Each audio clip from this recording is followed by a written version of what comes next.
Hello అండి, అందరికీ welcome back to my channel. ఇది నా ఫస్ట్ మినీ వ్లాగ్. అయ్యో, ఈరోజే ఎందుకు నేను వీడియోస్ యూట్యూబ్ స్టార్ట్ చేశానో చెప్పనా? అయ్యో రామ, నా బర్త్డే అండి. అందుకే ఇదొక తీపి గుర్తుగా ఉంటుంది అనేసి నేనైతే యూట్యూబ్లో వీడియోస్ చేద్దామని ఎప్పటి నుంచో అనుకుంటున్నాను. So finally this is my first day. అయితే నేను ఈ వీడియోస్ చేయడానికి నాకు చాలా ఇష్టం అండి. దయచేసి ఏమైనా మిస్టేక్స్ చేస్తే దయచేసి నన్ను క్షమించండి. అలాగే ముందు రోజు గ్రహణం ఉన్నందువల్ల కేక్ కటింగ్ అయితే చేయలేదు. ఎందుకంటే 12 తర్వాత కేక్ కట్ చేయాలి కదా. యాక్చువల్గా గ్రహణం 1:23 వరకు ఉంది.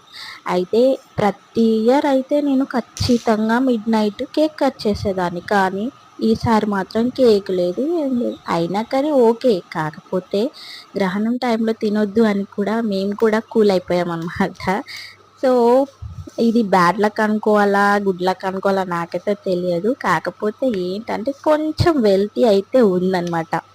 ఎందుకంటే బర్త్డే రోజు కేక్ కట్ చేయకపోతే ఎలా అనిపిస్తుంది? అది మిడ్ నైట్లో డేలో కట్ చేసినా నెక్స్ట్ డే కట్ చేసినా అంత థ్రిల్ ఉండదు. కానీ బర్త్డే రోజు ఇంకా 12 అవుతుంది అంటే ఖచ్చితంగా కేక్ అయితే కట్ చేస్తానన్నమాట.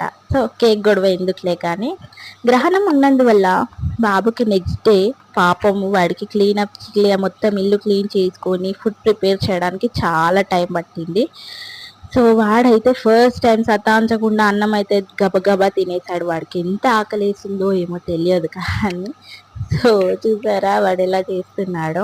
గ్రహణం ఉన్నందువల్ల ఇల్లు క్లీన్ చేసుకున్న తర్వాతనే ఇంకా నేను కూడా ఫస్ట్ బాబుకి తినిపించిన తర్వాత టీ తాగేసాను అనమాట. నాకు టీ లేదైతే డే అస్సలు కుదరదు అనమాట. డే మాత్రం అస్సలు స్టార్ట్ కాదు. నేను ఎంతమంది టీ లవర్స్ ఉన్నారు కామెంట్ చేయండి. అండ్ అలాగే నాకు బర్త్డే విషెస్ కూడా చేయాలని నేను కోరుకుంటున్నాను. నాకు మంచి సక్సెస్ రావాలి అని మీ బ్లెస్సింగ్స్, అందరి బ్లెస్సింగ్స్ నాకు కావాలి. ఆ దేవుడి బ్లెస్సింగ్స్ కూడా నాకు కావాలి. సబ్స్క్రైబ్ చేసుకోవడం మర్చిపోకండి. Thanks for watching. Bye bye.